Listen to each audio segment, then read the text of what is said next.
Olá pessoal, tudo bem? Aqui quem fala é LPS Sofia 10. E hoje, pro meu vídeo, no meu primeiro vídeo no canal LPS Make Shine, eu vim falar sobre o assunto que todo mundo gosta: chocolate. Tipo assim, na cantina da minha escola, olha o que acontece. Eu de boas, querendo comprar um chocolate. Ô tio, quanto é um chocolate? É R$ 1 cada bombom.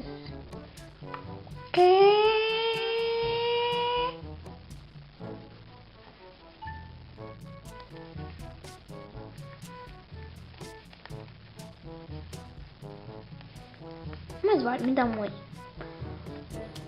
Ok. Aqui está. Espero que goste.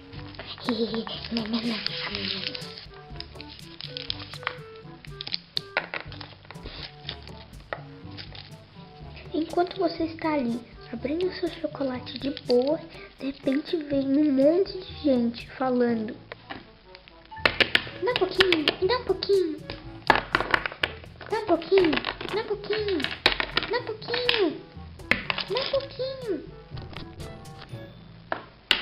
dá um pouquinho, dá um pouquinho.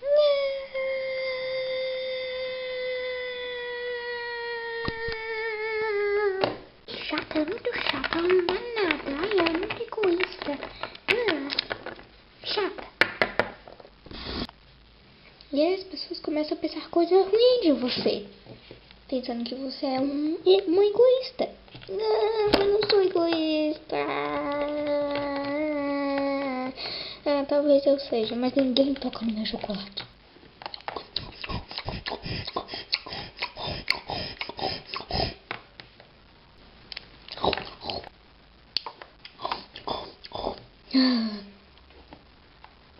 Que delícia.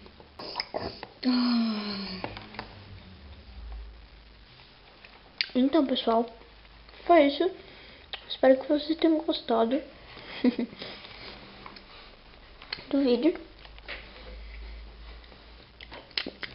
Se vocês gostaram, clique em gostei e adicione aos favoritos. Não se esqueça de se inscrever no meu canal e no LPS Make Shine. Muito obrigada por assistirem e até a próxima. Tchau!